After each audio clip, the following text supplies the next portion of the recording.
مفتی صاحب، شیخ عبد القادر جیلانی رحمہ اللہ کا دھوبی والا واقعہ سچ ہے یا نہیں، اس کی وضاحت کر دیں۔ یہ بالکل من گھڑت فضول لوگوں نے بنایا ہوا ہے کہ ان کے دھوبی سے کسی نے فرشتوں نے پوچھا کہ تم کون ہو اور تمہارا عقیدہ کیا، اس نے کہا میں شیخ عبد القادر جیلانی کا دھوبی ہوں فلاں فلاں۔ بالکل من گھڑت بات ہے، اپنی طرف سے بنائی ہوئی۔ مفتی صاحب، اپنی بیٹی کے رشتے کے لیے والدین استخارہ کر سکتے ہیں؟ بالکل کر سکتے ہیں، اس میں کوئی حرج کی بات نہیں۔ استخارہ کر لیں، دوسروں سے نہ کروائیں، کسی پیر صاحب سے، کسی فقیر صاحب سے، خود کریں۔ لڑکی خود کر لے، والدین کر لیں۔ مفتی صاحب، فرض نماز کے بعد اجتماعی دعا مانگنا کیسا ہے؟ شاہجہان بھکر سے۔ اس پہ میں کئی دفعہ پہلے بتا چکا ہوں کہ اجتماعی دعا مانگنا یہ ثابت نہیں ہے۔ اپنے لیے الگ سے دعا کرنا یہ مستحب اور سنت عمل ہے۔ باقاعدہ اجتماعی شکل اس کی بن جائے تو مسئلہ نہیں، لیکن باقاعدہ اجتماعی دعا کرنا، اس پر التزام کرنا یہ ثابت نہیں۔ مفتی صاحب، کچھ علماء کرام نفل نماز کی فضیلت بتاتے ہیں کہ نفل نماز پڑھا کرو، نفل نمازوں کی وجہ سے فرض نمازوں کی کمی کوتاہی پوری کی جائے گی۔ کیا کمی کوتاہی سے مراد قضا نمازیں؟ قضا نمازیں مراد نہیں ہے، قضا نمازیں آپ کو الگ سے پڑھنی پڑیں گی۔ کمی کوتاہی پوری ہونے کا مطلب یہ کہ ظاہر ہے ہم جب فرض نماز پڑھ رہے ہیں تو ہم اس کا حق تو ادا نہیں کر سکتے نا۔ جیسے رکوع کرنا چاہیے، جیسے سجدہ کرنا چاہیے، جیسے تلاوت کرنی چاہیے، وہ تو ہم نہیں کر سکتے۔ تو جو کمی رہ گئی نوافل کے ذریعے اللہ تعالیٰ اس کو پورا کر دیتے ہیں۔ باقی جو قضا نمازیں، وہ قضا نمازیں ادا کرنے سے ہی ادا ہوں گی، نوافل پڑھنے سے قضا نمازوں کی تلافی نہیں ہوتی۔ اگر امام کے عقیدے کا پتہ نہ ہو تو جماعت سے نماز پڑھ سکتے ہیں؟ یعنی اگر عقیدے کا معلوم نہ ہو تو معلوم کرنا ضروری ہے، یا نماز جماعت سے معلوم کیے بغیر پڑھ سکتے ہیں؟ جب معلوم نہیں ہے بس اس کو آپ یہی سمجھیں کہ نماز پڑھا رہا ہے تو صحیح العقیدہ ہی ہوگا، یہ آپ پہ ضروری نہیں کہ آپ معلوم کریں باقاعدہ۔ پچھنا لگوانے کا مطلب، پچھنا لگوانا ہے جس کو حجامہ کہا جاتا ہے، پچھنا لگوانا اس کو کہتے ہیں۔ مفتی صاحب، نعمان شیخ جھبوا انڈیا سے، کیا یہ صحیح ہے کہ سفر کے مہینے میں سفر نہیں کرنا چاہیے؟ لوگوں میں یہ تصور ہے، یہ صحیح ہے؟ بھائی یہ بہت پرانے تصورات ہیں، زمانہ جاہلیت سے۔ رسول اللہ صلی اللہ علیہ وسلم نے اپنی احادیث میں اس کی نفی کی ہے، لا عدوى ولا طیرہ، کہ یہ جو تصور ہے کہ بھائی نحوست اور فلاں دن میں نحوست، فلاں جانور میں نحوست، فلاں جگہ پہ نحوست، یہ جو نحوست کا تصور ہے اسلام میں اس کی کوئی حقیقت نہیں ہے۔ زمانے سارے ایک جیسے ہیں، سفر کا مہینہ ہو، محرم کا مہینہ ہو، کوئی وقت، کوئی زمانہ، کوئی جگہ منحوس نہیں ہے اللہ کی نظر میں۔ نحوست انسان کے اپنے عمل میں ہوتی ہے۔ انسان کا اپنا عمل ٹھیک نہیں ہو تو ہر جگہ ہی منحوس ہوگا، اور اپنا عمل اس کا ٹھیک ہو ہر جگہ وہ ٹھیک ہوگا۔ یہ جو ہمارے ہاں مختلف چیزیں مشہور ہیں کہ کالی بلی نے راستہ کاٹ لیا، اور جناب کتا پیچھے سے بھونکا، اور یہ ہو گیا، اور الو کو منحوس سمجھا جاتا ہے، وغیرہ وغیرہ، جو اس طرح کے تصورات ہیں، جھاڑو پیر پہ لگ گئی، کسی نے پیچھے سے آواز دے دی، یہ سارے سفر کا مہینہ منحوس ہوتا ہے، سفر میں سفر نہیں کرنا چاہیے، شادی نہیں کرنی چاہیے، محرم میں شادی، یہ جو ہمارے یہاں نحوست کے تصورات بنا دیے گئے، اس کی کوئی حقیقت نہیں ہے۔ اسلام کی نظر میں کوئی وقت، کوئی جگہ منحوس نہیں ہے۔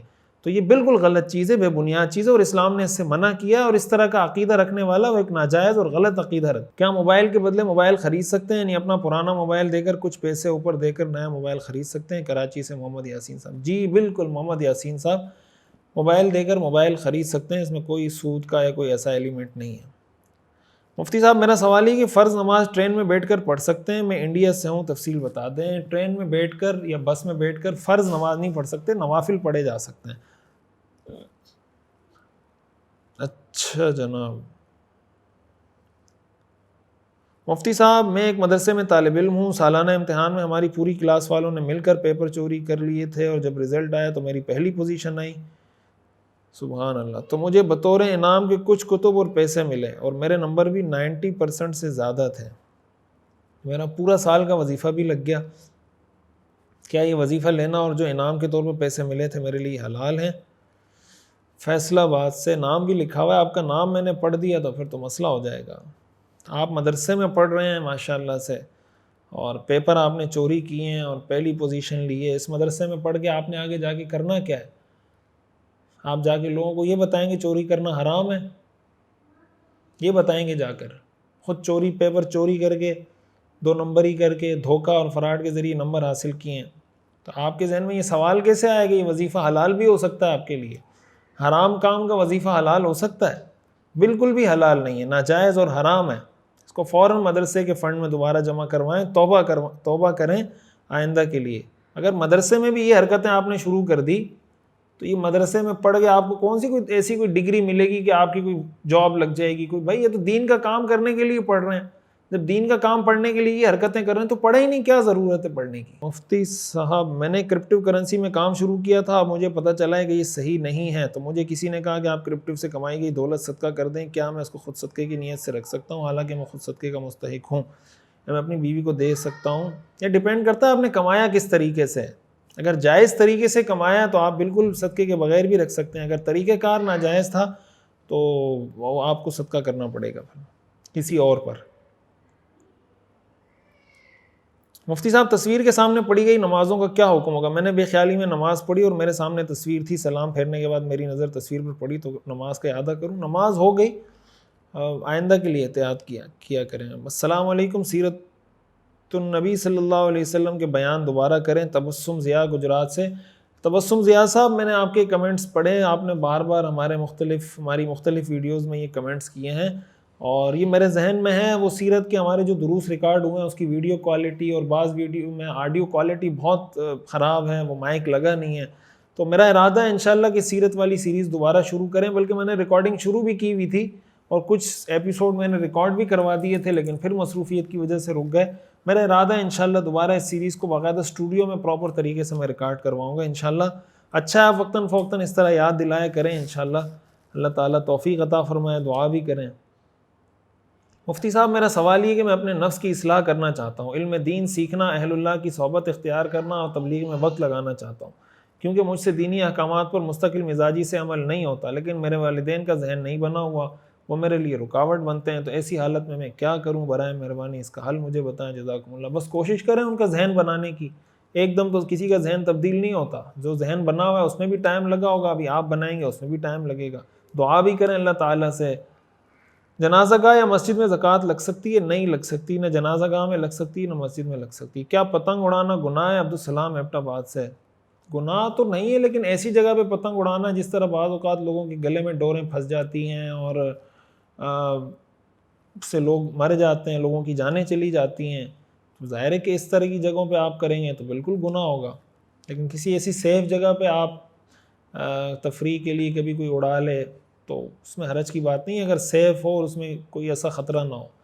عبدالسلام ایبٹ آباد سے سوال تھا۔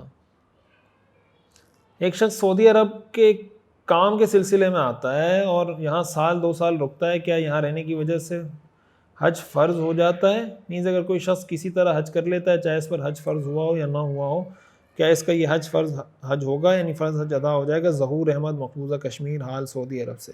لیکن سعودی عرب میں رہنے سے کسی پر حج فرض نہیں ہوتا، حج اسی وقت فرض ہوگا جب آپ صاحب نصاب بھی ہوں اور آپ کو حکومت کی طرف سے اجازت بھی ہو۔ اگر حکومت کی طرف سے اجازت نہیں اور آپ میں حج کرنے کی استطاعت ہے، آپ وہاں موجود ہیں، پھر بھی آپ پہ حج فرض نہیں ہوگا۔ باقی یہ جو آپ نے سوال کیا ہے کہ نفلی حج کسی پہ حج فرض نہیں تھا اور اس نے حج کر لیا، ایک تو یہ کہ حج فرض تھا اور حج کر لیا، پھر تو ظاہر ہے کہ دوبارہ حج کرنے کی ضرورت نہیں ہے، اور اگر حج فرض نہیں تھا اس نے حج کر لیا، یعنی اس کا مطلب آپ سمجھیں کہ نفلی حج کیا ہے، تو اگر فرض کی نیت سے احرام باندھ کر حج کیا تھا تو مالدار ہونے کے بعد دوبارہ حج فرض نہیں ہے، لیکن اگر خالص نفل کی نیت سے احرام باندھ کر حج کیا تھا تو پھر مالدار ہونے کے بعد اس پر حج فرض ہے۔ اور اگر فرض یا نفل کی نیت نہیں تھی، مطلق حج کی نیت کر کے اس نے احرام باندھ دیا تھا، تو ایسی صورت میں بھی مالدار ہونے کے بعد اس پر دوبارہ حج فرض نہیں ہوگا، لیکن خاص اگر اس نے نیت کر لی تھی کہ نفلی حج ہے تو پھر دوبارہ اس کو کرنا پڑے گا اگر فرض ہو جاتا